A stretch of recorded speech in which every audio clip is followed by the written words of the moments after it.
waliozaliwa si kwa damu wala si kwa mapenzi ya mwili wala si kwa mapenzi ya mtu, bali kwa Mungu. 14.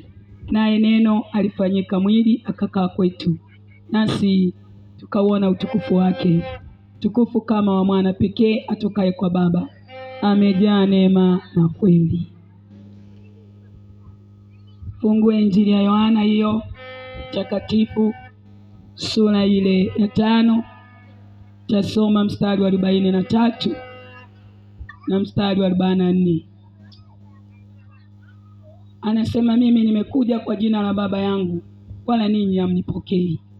Mwingine akija kwa jina lake mwenyewe mtampokea huyo.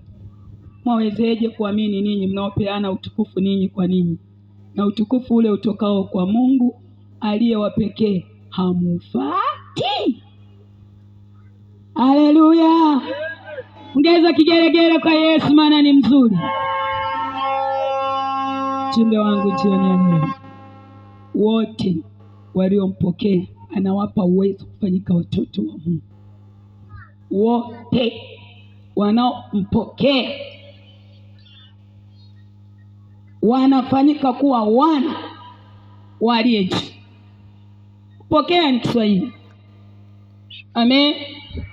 Na wanadamu mambo anayotenda na aliyeweka moyoni huwa anayapokea, anayaweka moyoni, hapo ndiye ataenda kuyatenda, atayafuata, atayaendea aliyoyapokea. Sasa hivi ninavyoongea na wewe mtu wa Mungu, kuna mambo mbalimbali umepokea humo moyoni, na moyo wako ni shahidi. Na Injili inapoendelea utaelewa kwamba niliyopokea haya hayawezi akanifanya niwe mwana wa Mungu. Wengine wamepokea maneno ya dini zao ndani ya mioyo. Dini simewaelekeza, ameyashika aliyoelekezwa na dini, maana ameyapokea, yamo moyoni. Kwa mfano hata mimi nilikuwa mwana dini, yamkini kuzidi wewe unanisikia. Nilipokea kwenye ile dini mambo mengi nielekezwa. Nikiwa binti mdogo nimekuwa kwenye dini. Ile dini ilinitafutia mama wa kiroho. Mambo ya ajabu. Nilipokea na ni kweli nijua ni mama wa kiroho eti amenizaa. Dini ilinielekeza hivyo. Hata wewe unanisikia, yamkini unasema na mama wa kiroho eti na baba aliyemzaa kiroho. Ni baba ili ufanyike kuwa mwana. Tunapokea Yesu moyoni, neno inatufanya kuwa wana walio juu. Unaacha dhambi, unaacha mabaya, unaacha miungu, unageuzwa ufanane na baba aliye juu. Haleluya, haleluya. Ile dini mimi ilinifundisha mama wa kiroho. Hapo mko wengi mpaka tukawa tunapanga tuenda kulima mashamba ya mama yetu wa kiroho. Ametuzaa eti. Sijaona kwenye neno la Mungu kwa mwanadamu anaweza kaizaa roho ya mwanadamu. Kumbe yuko mmoja mwenye uwezo wa kuzaa roho ya mwanadamu. Akipokea moyoni awe Bwana na Mwokozi, anakufanya mwana aliye juu. Hautaishi kwa mapenzi ya mwili, hautaishi kwa mapenzi ya mwanadamu, utaishi kwa Mungu aliye hai. Na tabia zinaanza kubadilika, unaanza kufanana na babako. Unaona hata watoto wa mwili jamani. Wazazi hapo wengine eti mimi na watoto, naona watoto eti. Unaoneje baba yule mtoto aliyezaa? So unaona hata tukucha mnafanana. Anajiangalia miguu anacheka. Kucha kama yeye. Amefananisha. Unaona hapo sikuchengwa. Mtoto wangu kabisa. Unaoneje ukazaa Mwarabu? Ghafla eti mimba alibeba, amezaa Mwarabu, nywele hapa. Nazo kujiuliza. Haya mambo gani? Wote waliompokea anawapa uwezo wa kufanyika watoto wa Mungu aliye hai. Tunafanana na baba aliye hai. Unakuwa na moyo wa kusamehe, unaushinda ubaya kwa wema, unaachilia ukizaliwa kwa hili neno, unageuza fikra na fahamu, hasira zinaondoka, chuki zinaondoka, tamaa ya dhambi inaondoka, maana ameingia mwanaume ndani, amekuzaa uwe mwana wa Mungu aliye hai. Matabia yale ya kipepo yote yanaondoka. Yaani wewe unaposema nimeokoka au unasali halafu bado hujafanyika mwana aliye juu na tabia za kipepo, maana humo ndani hujapokea neno. Hayumo Kristo. Halimo neno la Mungu na mzaa mtu kumgeuza ili awe mwana aliye juu. Haleluya, haleluya. Umejaa maneno ya ukoo, umejaa maneno ya dini yako, umejaa maneno ya majirani. Shoga yangu ameniambia, maneno ya shoga yatakuzaa wewe mwana wewe. Liko neno la Baba aliye hai, ukilipokea moyoni mama, tafanyika mwana aliye juu. Ukiomba tasema mwanangu niko hapa, atajishughulisha na mambo yake, maana huu mwana. Haleluya, haleluya. Wazazi wanaelewa wanavyowajibika na watoto. Watoto wengine hapo anakaangalia kasoro kake, akicheza kidogo anamvuta, utaanguka huko, anamsogeza. Nadhani jirani anaweza kufanya hivyo. Kazi yake jirani ambaye hajazaa, eti atamuondoa mtoto kwenye mabaya wakati sio kwake. Tena kuna wengine Bwana Yesu hata kama anaona kuna hatari, mtoto anasema si mama yake, kazi yake. Fanyika kwa mwana jioni ya leo aliye juu. Baba walona kuita leo, njia ya kufanyika mwana aliye juu ni kumpokea Kristo moyoni, ambalo ni neno lake linatuzaa kwa wana waliye juu. Yaani unakuwa na tabia kama za Mungu. Mawazo yako unawaza yaliyo juu. Mawazo yale ya tamaa mbaya, kuwaza masagara kwisha. Maana huu mwana aliye juu na haja zako zinajulikana kwa Baba. Haleluya. Ukoje wewe? Haja zako naambia waganga wa kienyeji. Unadhani wanaokovu nafsi yako, umena wao wamelemewa, walivamiwa tu na mapepo ya mashetani. Chako Yesu leo haweza kukoka. Chako Yesu leo akiingia moyoni haweza kuzaa we mwana aliye juu. Kwake ukaokovu, ukausalama nafsi za wanadamu Bwana. Shukuriwe Mungu aliyeniokoa kunitoa kwenye maneno ya dini. Ile dini mimi nilikuwa na mama wa kiroho. Tena unaita ni ndugu kabisa. Niko binti tu eti mimi nikazaa mtoto wa kiroho. Wasemeje huyu binti ana msimamo mzuri, asimamie tu azae mtoto. Unadhani Mungu ndio tunazaliwa hivi? Hayo ni maigizo ya dini, sikiliza. Ndio maana nasema na mtu wa kiroho sijui mama, si baba, wala hana uwezo wa kuondoa dhambi kwako. Wala hana uwezo wa kukokoa. Yukanetuzaa kwa neno, anaokoa Bwana nafsi zetu, anauzima nafsi zetu, anayo majibu ya mahitaji yetu katika roho na mwili Bwana. Tunamwendea. Tena unapomwita anasema, yeye mwenyewe anasema niite nitakuitikia. Bisa nitakufungulia. Aombaye hupewa. Aombi mtu yeyote tu mpaka aliye mwana. Ndio maana mimi niko kwenye dini, nikiwa na shida na mama wabatizo naenda kwa mganga tena. Ninaye mama wa kiroho. Hatuwezi kumwambia usiku yamekuja masagala. Haya elewi na yeye atakuelekeza kwa mganga. Nadhani kuna wokovu kwenye madoido ya dini. Kama leo haweza kukoka, ukimpokea moyoni awe Bwana na Mwokozi, utafanyika kuwa mwana aliye juu, mwana na urithi kwa Baba. Ukitaka uwe mrithi wa Mungu lazima ingie Yesu moyoni. Mwana ana urithi kwa Baba, lakini jirani na mtu hana urithi mahali ambapo sio hajazaliwa. Sasa nayo kuna jirani yako pale anaweza kawa na gari, ana hela na nini, hujazaliwa pale. Wewe unaweza kusema utarithi pale. Una sehemu ya kupewa wewe. Unaweza kaenda pale, na mimi ni wa hapa, na mimi nataka sijini katia kiwanja, na mimi nataka ni drive la nani? Sio mwana.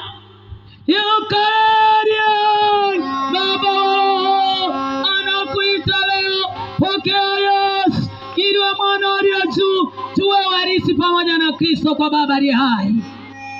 Nashangaa watu wanakataa kuwa wana wa Mungu. Wanataka wao watu wa Mungu afu wafanye mambo ya shetani. Mtu hana urithi kwa Mungu. Mwenye urithi kwa Mungu ni mwana. Ndio maana kile alichoelekeza mwana naye anafanya. Weka mikono kwa wagonjwa, weka mikono kweli ugonjwa toka. Ugonjwa unakimbia. Nini? Mwana. Maana ameambiwa na Baba, anafanya na Baba anathibitisha, na neno leo haweza kukoka. Ukija kwake utakuwa salama mama, utakuwa salama kijana, utakuwa salama baba. Ni kupokea Yesu moyoni, sio maigizo, kuhalisia kwamba kweli moyoni umepokea neno na unalitendea nini? Kazi. Sasa kuna walokole fake wengi tu wamekataa neno moyoni, hapa sema na mimi nimepokea Yesu. Umempokea Yesu, mwana hayumo. Uko na masamba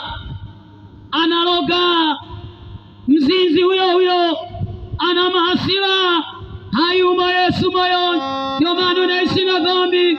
Njoo kwake leo, iko neema, aweza kukuokoa. Ukigeuka jioni ya leo, aweza kubadilisha Bwana.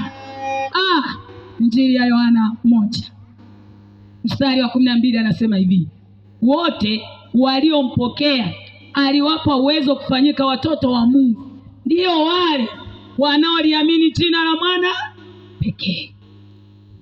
Je, umepokea Yesu moyo? Je, umeamini Yesu moyo? Kila mwanadamu chini ya mbingu anaishi na imani. Imani na kuendesha ni ya Yesu. Bwana umeamini mizizi? Bwana umeamini dunia na mambo yake? Bwana umeamini waganga wa kienyeji? Je, waweza kuokolewa naye? Kubali jioni ya leo kupokea neno moyoni, inaweza kukuokoa ukawa salama kijana, ukawa salama mama. Inaweza kuokoa ndoa yako, inaweza kuokoa nafsi yako, inaweza kuokoa kazi yako, hata kila kitu unachofanya ufanye pamoja na Kristo, una wokovu. Haleluya, haleluya. Wewe ukoje? Umepokea nini moyoni? Na ulichokipokea ndio unachokiishi. Hata unaenda shambani utaenda na yale uliyopokea. Aliyopokea uganga anaenda shambani na dawa. Yaani mpunga amelima, mvua ameleta Mungu, kuvuna ana mapokeo ya shetani, kuvuna na mashariti. Anaenda juu ya shamba, mtamka maneno, anaenda katikati. Mchawi huyu. Hata kama nasali, wala sio mwana aliye juu. Yaani Mungu ndiye aleta mvua. Ndio unajiuliza haya. Si umejua umepokea mambo ya shetani, unajua kama yanaweza kaleta mavuno wewe. Ashike koki. Ikosekane mvua, utaivisha kweli? Mwanadamu ana kiburi ambacho hakina maana. Anajeuri mambo aliyopokea shetani, anataka aende naye hapa. Sina sali na mimi. Hata kimwambia mpokee na mimi na dini yangu. Wengine walienda leo kwenye dini zao. Wengine jana mebeba na Biblia, anafika kwa anarudi toka kwa anatwanga 40. Umeamini Yesu yupi wewe? Yesu anachanganya na 40. Kwa neno lake tunapata uponyaji. Kwa neno lake tunalindwa kushindwa kwa dunia hii. Kwa neno lake tunakuwa salama roho na mwili Bwana. Kwa neno vyote alivifanya, sio na 40. Yaani alitamka na hiyo anga katokea. Umempokea huyu utatwanga 40 tena. Na Biblia amebeba na 40 atwanga. Anachuma na majani. Hayo umepokea. Umeaminishwa. Hata kwenye imani ya Kristo huyo mtu hayupo. Yuko kwenye imani ya uganga na uchawi. Biblia hii anabeba geresha. Choko Yesu leo haweza kukuokoa, kukutoa kwenye roho za uganga na uchawi. Haweza kutoa kwenye roho za dunia. Haweza kutoa kwenye roho za upotevu. Yesu simba kabila wa Yuda.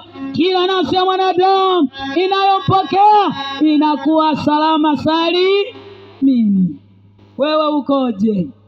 Na moyo wako ni shahidi. Ushinda jana ujuzi hivi. Nilikuwa naongea na mtu mmoja wa Mungu. Anasema, mchungaji, nimechoka. Ndoa imekuwa ndoano. Yaani uelewano haupo. Mke anashinda kanisani, lakini ndani kuelewana hakupo. Sasa najiuliza kanisani anaenda kufanya nini? Kumbe anaelewa kanisani.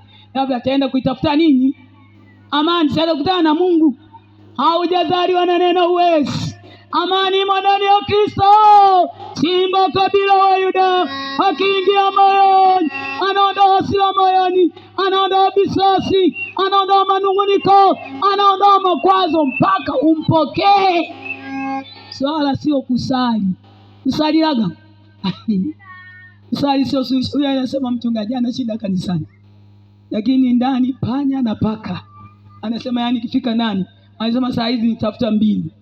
Nasikia wababa mbinu wanaweza tafuta. Anatafuta magenge ya kwenda kupiga story. Soko la jioni liko wapi? Mpaka wamalize soko anaongea pale. Kuma anataka kukuta amelala. Ile ana yake ingia anajichomeka tu.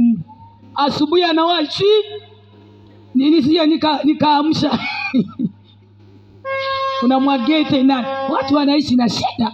Kwake huko eti. Sasa nimetafuta mbinu moja. Nikasema hiyo mbinu feki. Njoo kwa Yesu atatua. Hiyo haujatatua shida, bado ipo.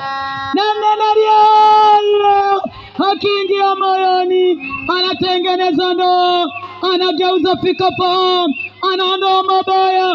Mwanadamu naokolewa na kuwekwa huru Bwana. Wao wanaje? Mnaona afadhali aende kilabuni aje amelewa akuto umelala, maana hapo hata chakula hali. Atakuuliza nani anaomba chakula wakati akiomba chakula kimoto umewaka. Ameamsha tena magagali na makosa ya mwaka jana, usisumbue si baba tena umeneta kelele zako. Jinga wewe, anaita ta jinga mme. Yaani kutokuwa na Yesu akili zina fuse. Choko Yesu mama anaweza kupa akili. Choko Yesu baba kwake ni mahali penye ufahamu, na ndiye mwanzilishi wa ndoa. Pokea jioni ya leo, aingie ndani ya moyo, anaondoa mapepo ya hasira, anaondoa chuki kwa wanadamu, anaondoa mizimu ya ukoo. Mwingine nakuta ni mizimu hiyo iko humo, yani anajua ameoa mke kumbe kabibi. Yani bibi yake alikuwa kuna binti aliniambia, yani mimi mchungaji nikiolewa, nimeachika wanaume hapa. Anasema nikiolewa tu mume na kana ya wiki ya pili nimesala. Hiyo ni nguvu. Ni roho kamili imo ndani ya mtu. Unaweza kukuta bibi yake alikuwa hivi. Yukalo anaondoa masambo, yukalo anaondoa ukoo. Ukimpokea moyo unafanywa kwa mwana aliye juu. Roho yako inazaliwa, inatoka kwenye mizimu ya ukoo. Uliozaliwa katika mwili unatolewa, unaingia kwenye ukoo wa Kristo kwa mwana wa aliye juu. Yale matabia yale ya ukoo Kristo, hayo unaofuatana naye, haya matabia ya ukoo. Kuna wengine hata kuolewa haolewagi. Yaani mama akuolewa amezaa mtoto anachovya tu, kutana naye mnadani kimimba ajuta baba, katoto kanakuwa hivyo. Mwingine alikuwa anaenda kwa shangazi, wakakutana kwenye basi na kumaindi mimba kapili yako ajuta baba yake. Akengine tena sio alikuwa anaenda Mwanza mjini na kumaindi kwenye haisi tu, tutawanana unapeana namba kamimba katatu, watoto na watatu wane, kila mtu na baba yake. Hata baba kiuliza hana majibu. Kanyamuli baba, sema baba umalaya wako, sema baba uniwakote kukongoloni, mwambie kwamba mimi nilikuwa malaya mama yako. Hata baba yako sijui, nisema naenda Sokela hela kwa shangazi, tukakutana hawala huko kamalizana, sielewi. Sema choko Yesu haweza kutoka kwenye hizo tabia, kwenye hiyo miungu, kwenye hizo nguvu za giza. Wanashindwa kata majibu mpaka mbi kichwani zimeanza, hajawahi olewa na mtoto, na yeye unashangaa naye katoto kajukua kana baba. Ile roho paka nini hayo maisha? Ni mambo ya ajabu. Yaani mama ni hivyo, na yeye amemzaa huyu hajui baba, na yeye aliyezaliwa bila baba, na yeye tena ana katoto na kaya kana baba. Na yule mwingine aliyezaa watatu, na yeye anaenda kuokota kengine, mara ameenda kufanya kazi, amefanyaje kamimba, akiona kamekaribia anarudi kwa mama aje akazalie pale. Paka nini hayo maisha? Choko Yesu leo, hiyo ni roho ya kuzimu, haweza kukuokoa, hakutoe kwenye mtego. Mwanadamu funguliwe, uishi maisha ambayo wewe mwenyewe ni amani. Kwa watoto umezaa mwenyewe mpaka unaogopa kuambia ukweli, kwa sababu ulikuwa malaya. Na ukija kwa Yesu atakuweka huru kabisa, yaani useme ukweli. Hata mtoto anamwambia mwanangu nilikuwa malaya, msiige mimi. Kuna mtu mmoja Mbeya, na alizaaga hivyo. Binti yake yule akaokoka yeye. Yule aliyezaliwa bila baba yule akafanyaje? Yule binti alipookoka akawa anamwambia hivi mamake kwamba mama, umalaya uliofanya wewe mistaka kabisa. Tena hii roho nakemea kabisa kwangu isije. Yaani sitaki mimi niwe wa kuzaa tu. Sitaki ni umalaya. Anamwambia mdomoni, mama yake anachama, kweli mwanangu nilifanya mimi vibaya. Naona Yesu akiingia anamweka mtu. Yenda mtoto uone aibu dhambi. Hati wewe kwa mama mzazi, mimi hizi tabia mama sitaki kabisa kwangu. Yule binti alikuwa anasema, yani mimi analia na machozi. Yani mimi nimezaliwa na baba nisiyemjua. Paka shuleni nimesoma nasomea jina la mchomba. Kweli mchomba anaweza kanizaa mimi? Si matusi haya. Namwambia mama yake, kweli mimi umeniandika Angela Thomas ni mchomba. Anaitwaje baba sasa? Akili ilipoingia akibingwa lazima analia hata yeye. Sasa mchomba namwitaje baba? Mambo gani haya mama? Mimi hizo sitaki. Wewe unaweza kusema una Yesu, si unachaka na umeanza umalaya ule. Yuko Yesu leo haweza kukoka. Yuko Yesu leo haweza kubadilisha. Yuko Yesu leo haweza kufungua. Akiingia moyoni unaijua kweli. Na mtu aliyejua kweli huwa haionei nini? Aibu. Ndio maana yule binti, na ni kweli alifunga ndoa mpaka saa hizi na mume mmoja na watoto wake. Yaani hiyo sumu alikuwa anamwambia mama yake mdomoni kwamba hata kwenye maombi mama nakemea hili pepo la uzinzi kwangu isije. Sitaki maisha haya mimi. Umetuzaa yani nikuchovya hata tuelewe. Maana hata kimuuliza yule mwenyewe alikutana sijina wakinga wapi kawete. Wamekuja kupasua mbao mimba, wamerudi Makete. Atawakuta wapi? Walikuja kwa ajili ya kazi. Na ndivyo ulivyo. Hata leo ndio maisha ulionayo. Na mwisho wa maisha ni jehanamu. Heri ukirudi leo kwa Yesu aliye hai.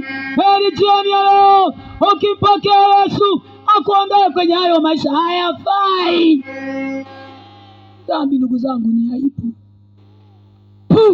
Hata kusema anaona nini? Aibu. Hata watoto wapangane hapo, kila mtu anauliza baba yake. Baadaye anasema msiniletee dharau. Nimewalea tena mnanisumbua nini? Si mmekuwa. Hamna, sio kusumbua, wana haki wajue na baba.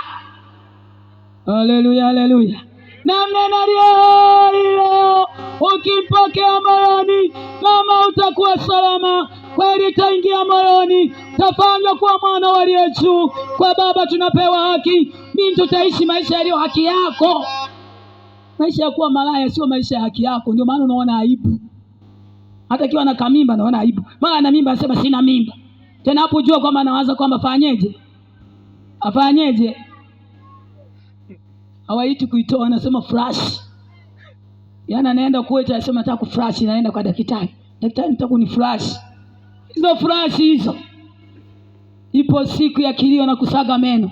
Una mshahara wewe huwa tu. Yaani ana kamimba anaanza mwenyewe kuzisita nifanyeje. Yaani eti kosa kuona mimba ndiye ameona amekosea. Ulipokuwa unazini, ulipokuwa unatembea na malaya yule, mnaelewana kabisa. Zambi wanaongea, wanachati. Nimekubaini. Wewe kwa usituki. Akiona kamimba tu ameanza. Atafuta namna gani? Mimi nataka nitoe. Sitaeleweka nyumbani. Ulipokuwa unazini. Tabu binti acha njia mbaya. Tabu kijana acha njia mbaya.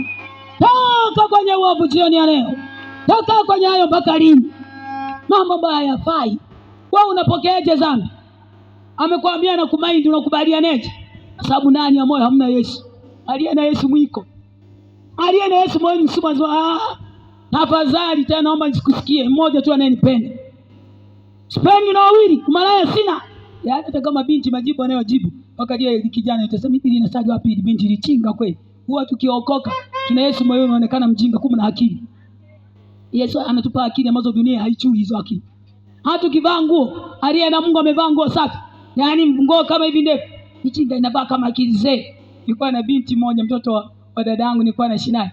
Nguo zake mpaka miguuni. Nasema yaani ni shamba kweli. Kumbe ndiye ana akili sana. Kumbe ndiye anafaa. Na mnena leo. Chapo tuonekana wajinga, hatutapotea hiyo njia. Ndani ya Yesu kuna akili. Tena akili ambayo duniani haipo bwana. Ni binti anajua mimi sijiuzi, nguo za kikahaba siwezi kuvaa. Wanaovaa nguo za kikahaba wanacheka. Yaani inavaa nguo ya kizetu. Hata shipu yake na ipi si haonyeshi. Sasa ipi tunaziuza? Mabinti ukuta wamevaa tu tunanyuto. Anafanya hivi. Mambo ya ajabu. Kila mtu atikisa akili aonwe eti. Vijana mna kazi bila Mungu, inatakiwa kuokoka. Yaani anapotembea tu amevaa kwa wabaki nguo za ndani. Hapo anatikisa ili kila mtu amwangalie. Ya maisha ulionayo na dini unayo haujawa salama. Uliyopokea ni mauti yako. Heri jioni ya leo uje kwa Yesu binti, uokolewe, ufunguliwe, toke kwenye maonezi ya ibilisi jioni ya leo. Yesu akiingia ndani anakupa akili. Uwezo ukavaa kamini kaumwe tu unashindwa hata kutembea. Hapo sema na Yesu moyoni. Hakuna Yesu wa hivi. Yaani atakuzuia kama mbona uko uchi hivi. Fua. Haleluya, haleluya. Mwana aliye juu hawezi kutembea na haya. Mwana aliye juu hawezi kuwa na hasira. Mwana aliye juu hana visasi. Mwana aliye juu hana hila. Mwana aliye juu hana uchawi wala hana mapepo ya utambuzi. Anafanana na Baba aliye hai. Anasema mtakuwa takatifu kama mimi niliyoita ndivyo mtakatifu. Mwenendo wangu wote nifanane na yule aliyenizaa. Wewe ukoje? Umefanana na Kristo wewe? Kifunua kinywa kianza kuongea matusi. Unashangaa hiki kinywa ni kinywa cha nani? Yaani matusi atatukana watoto, tukana mbanye pushi tinganie. Ndivyo ulivyo kinywa kijageuzwa, maana Yesu yumo moyoni. Fahamu hazijageuzwa, zimebeba fahamu za dhambi, maana mna Yesu moyoni. Kwake jioni ya leo aponye kinywa chako, aponye hizo fahamu, alande akili. Mwanadamu fanya yaliyo ya Baba wa roho. Najua Mungu wa mbinguni amejaa neema na rehema. Mtu yeyote kama amezaliwa naye, huwa moyoni mle ni mtu wa kuachilia. Hasikilii mabaya wala hesabu mabaya, hawi na hila na mtu yeyote. Hata wepo wenye hila wanatunga hila juu yake, wala yeye ashindani nao, maana vita ni vya Bwana. Wewe ukoje? Maana umebeba hila. Mbona mwongo mwanadamu? Mbona mlaganji mwizi? Mbona unaloga? Harimo neno moyoni.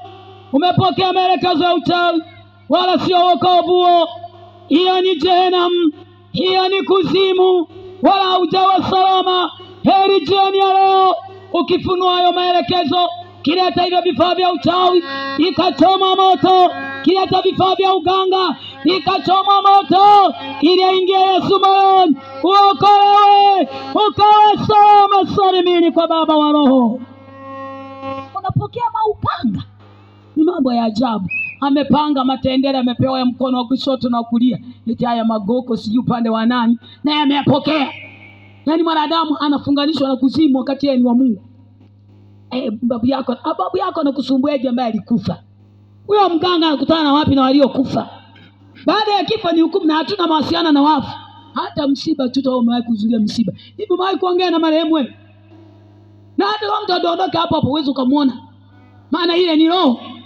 Roho imetengana na mwili, na roho uwezo kaiona. Maana ilifananishwa na Mungu. Yule iliibiwa, ikawa inafanya mambo ya shetani, lakini ile roho ina sura ya Mungu na itaripoti kwa Mungu kupata mshahara. Sasa wenyewe wanakutana nao wapi na waliokufa? Mimi kuna kijana mmoja alikuwa anamshuhudia Masawa, amepanga matendere, amepanga mengine huku. Anasema wagoko ndio wananisumbua. Niliambia sasa wewe, huyo mganga alikutana nao wapi waliokufa, yeye akawa anajadili nao? Na yeye yuko hai. Wewe ni uongo ibilisi. Hayo ni mapepo tu. Choko Yesu leo akokoe mwanadamu.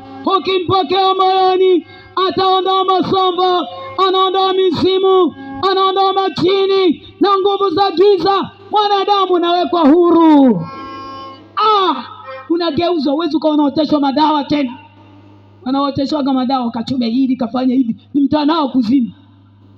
Kwa nini? Ameyapokea hayo, ana maelekezo, ana shule hiyo. Na ndio maana akiwa mganga anakuwa na wahemba. Maana wale wahemba pale ndio wanaufundisha hii dawa ya manini, hii dawa ukiona maziwa yamevimba, tayari wale manaka wanawekezwa. Wanaambiwa mambo, wanaambiwa, wanaelekezwa zile roho wazinywe. Baadaye unashangaa yeye mwenyewe anaanza kuoteshwa na yeye. Hata kama umeoteshwa madawa, njoo kwa Yesu. Hata kama unaitwa mganga, njoo kwake. Yuko Simba kabila wa Yuda, haweza kukuokoa leo. Kimpokea moyoni, anaondoa nguvu za giza. Mwanadamu unakuwa salama Bwana. Yohana Mtakatifu sura ile ya 5. Yesu anasema hivi: mimi nimekuja kwa jina la Baba yangu, hamnipokei. Lakini mwingine akija kwa jina lake mwenyewe, mnampokea. Na ndivyo wanadamu walivyo. Yaani kwamba Yesu anasema anasamehe dhambi na kuponya magonjwa, mtu haamini. Anasema kuombewa tu, unapona kuwekewa mikono tu na alema. Ambiwe chuma hilo jani, yaani hili jani, yaani hili ukichuma hii kabisa unaponya kisukari. Ameshatuma. Akija mwingine kwa jina lake unampokea. Lakini mwana wa Mungu amekuja kwa jina la Baba wa mbinguni, haumpokei. Na ndivyo ulivyo. Akielekezwa hata matakataka yote atayafanya, hata kama masharti magumu. Kuna mama mmoja nishuhudia, alienda kwa mganga, alipata masharti magumu. Mganga akasema hivi, unazifahamu njugu? Njugu nazifahamu eti makutano? Nazifahamu njugu? Akasema kanunue njugu. Alimuuliza na njugu kwako? Hana. Kanunue njugu. Mume wake alikuwa hakai ndani, anatembea na mahawala. Eti mganga yuko kutengeneza ndoa. Kanunue njugu. Anasema nikaenda nikanunua njugu. Lakini hapo akaniambia hiyo njugu ndafanyaje? Akasema zile njugu umeze. Haupiki. Watu wanapokea masharti magumu na wanafanya. Alisema umeze, ukishameza zile njugu, ukibanwa haja usiende chooni. Nenda kwenye kichaka. Au kona nyumbani kwako jioni. Mle kwenye haja mle tafuta njugu uliyomeza. Hapo ile njugu aisage ampikie mume wake ugali. Na umeifanya. Ndio unayopokea. Na neno lile haweza kukoka kwenye uliyopokea kwa waganga wa kienyeji. Yuko Yesu aliyesalama wanadamu. Alisema amekwisha msalabani, mwanadamu okolewe ili awekwe huru. Unasikia hayo masharti hivyo magumu? Ini wanadamu wanafanya chini ya mbingu. Tena moja wapo ni wao nisikia kuna ulioyapokea na anakuwa mwaminifu kutekeleza. Unapeza njugu kweli, alafu tena tafuta kichaka eti atengeneze. Sasa huyo mganga atatengenezeje ndoa wakati hajaanzisha? Hapo hao waganga wenyewe wanawake, kama ni mwanamke naye anabadilisha wanaume. Sasa huyo mganga atatibuje ndoa yake? Alianzisha hiyo ndoa.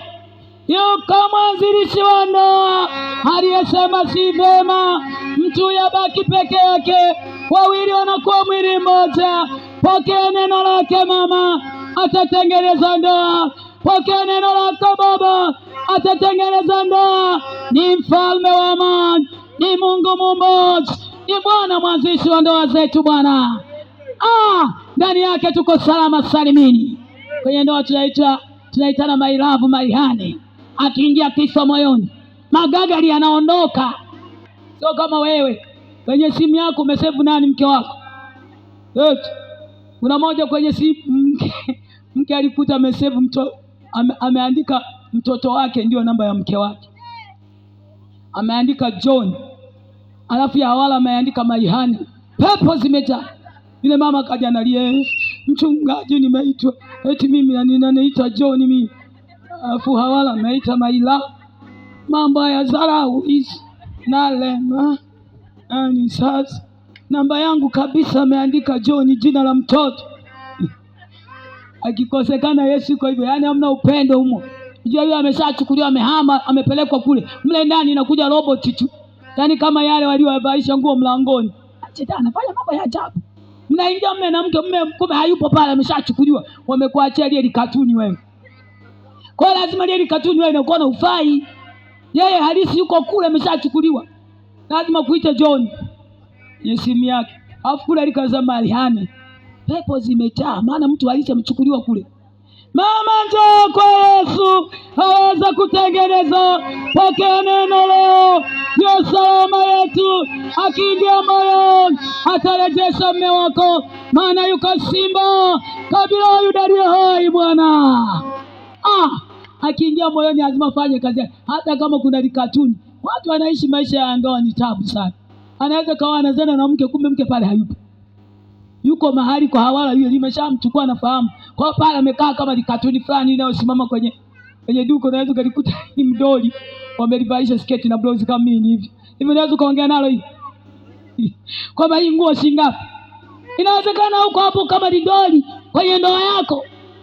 Na mume umemkataa kwa sababu huna neno, umemkosoa, unamwona amejaa makosa, kumbe umeibiwa. Hauna Yesu moyoni. Heri ukitubu karejeo, heri ukigeuka sioni leo. Aingia Yesu arejesha akili zako. Wewe ukaishi na mwanaume unaishi kama likatuni ndani. Na hata kucheka na mume kuongea vizuri hawezi. Aishamkosoa, amejaa makosa, hanifai, sina nini, wala haendani na mimi. Pepo hizo. Wewe unajua ni yupi anaenda nao wakati umezaa naye watoto? Si umalaya huko ndani mwako. Eti unaweza kumwambia mume haendani na huko umezaa naye watoto. Hii inaongea sauti ya nani? Umalaya. Ni umalaya huo. Eti amezaa watoto na anaishi kwake. Hapa namuona mume hafai, haendani na mimi. Kuna mmoja ndiye alikuja kuniambia, yaani mchungaji huyu umesio mume wangu, amezaa naye watoto. Subau chako Yesu leo aweza kukugeuza.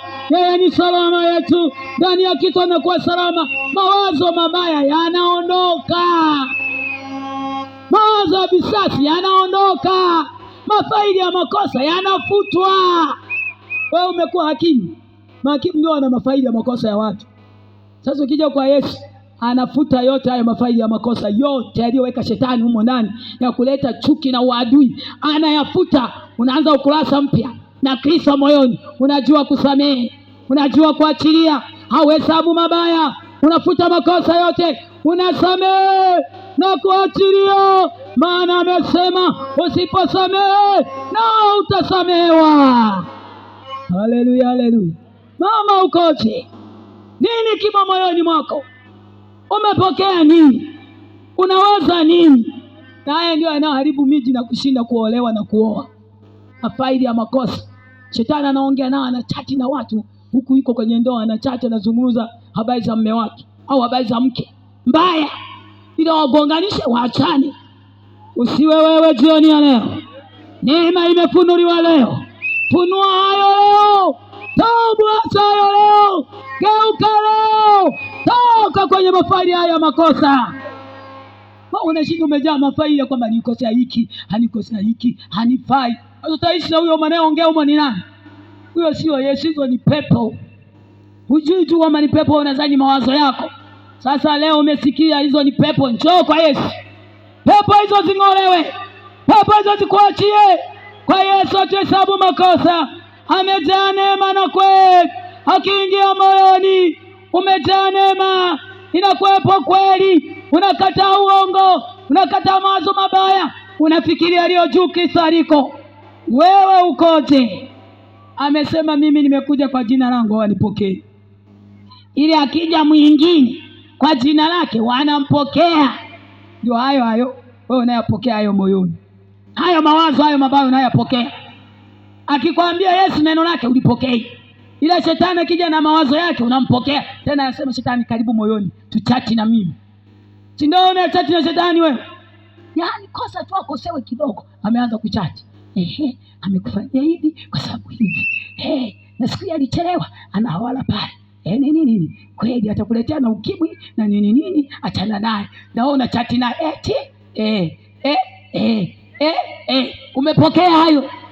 Kama unafungua magoli ya kuachisha mji, ya kuvunjisha mji, hauelewi. Chale sokokoe, chale mama, chale ufunguliwe. Toka kuchati na ibilisi. Chati wa nini huyo muaji wa jambazi? Tena linachati hivyo na mama, linaenda kuchati na mume wake. Yaani ukisikia malaya duniani wa kwanza ni shetani. Nimechati na huyu, linaenda kuchati na mume aliko. Achana naye huyu mke. Ukifika ananuna. Wala hana chepu na wewe. Huku mengine linachati, kule linachati, na wote hawaelewi kwamba kuna eneo tugonganisha hapa. Hawajui maana hawana Yesu moyoni. Unajua Yesu ni ufahamu. Yesu ni akili. Ni mahali penye maarifa. Ni mahali penye maarifa iliyo sahihi. Ni mahali penye ufahamu iliyo sahihi. Akiingia moyoni, wanadamu unapambanua, unakataa mabaya, unatembea na ufahamu wake. Sasa hujapokea Yesu, utatambua hivi. Huku lina chati na huyu, linageuka tena lina chati na mume. Linashika huyu na huyu, inawashika hivi wote. Kacha. Ya mtu unaniumiza, sinisumbue. Kumbe lipo aliyomshika huyu na huyu, alafu linawagonganisha ili waachane. Kabla hujapanga nguo kwenye bega, njoo kwa Yesu. Toka kwenye udanganyifu wa dhambi leo. Toka kwa Bwana leo. Yatosha kuchati na shetani. Yatosha kutembea na huyo mwizi. Pokea Yesu leo, ili akugeuze, ili akubadilishe. Mwanadamu we salama ndani ya Kristo Yesu aliye hai. Simama kwa miguu miwili. Hiyo miguu Mungu amekupa. Simama kwa miguu hiyo miwili. Wote waliompokea aliwapa uwezo kufanyika watoto wa Mungu. Ndio wale wanaoliamini jina la mwana pekee. Moyoni mwako pokea Kristo. Pokea neno. Na aliyepokea neno atembea na neno. Aliyepokea neno anaishi na neno, aliyepokea neno anawaza neno, hawezi tena kuwaza kinyume na neno, maana liye neno limemzaa. Ana sura ya Kristo moyoni, hata kuazike wala hakuazikaji. Hata mtu amkwaze, kukwaza hakuji, maana amempokea Kristo moyoni. Amesema wana amani nyingi waipendao sheria ya Bwana, maana hawana la kuwakwaza. Ukimpokea moyoni anaondoa makwazo. Yaani mtu anakukwaza wewe unasikia kuachilia. Kazi ya Kristo ndani ya mioyo yetu. Mtu anainuka na hasira, anaghadhabika, wewe unasikia kushuka na kunyenyekea, afu moyoni una amani. Pokea huyo jioni ya leo, na hiyo ndio salama, na hiyo ndio dawa ya kutibu roho zetu. Hii ndio dawa ya kutibu nafsi zetu. Yesu ndio dawa ya kutibu ndoa zetu. Yesu ndio dawa ya kutibu uzao. Kipokea na kuanza kuishi naye ndio dawa. Tiba inaponya ndoa kabisa, maana anakuwa ni simba kabila wa Yuda, anatengeneza ile ndoa mwenyewe akiwa ndani ya moyo wako. Fumba macho kumheshimu Mungu, hasa wewe ulioko na chati na shetani. Sioni haya, apewe talaka tena, sikae kuzungumza naye moyoni. Ana mipango ya kuharibu ndoa yako, ana mpango wa kuua ndoa. Usikubaliane naye, mpe talaka leo. Fumba macho.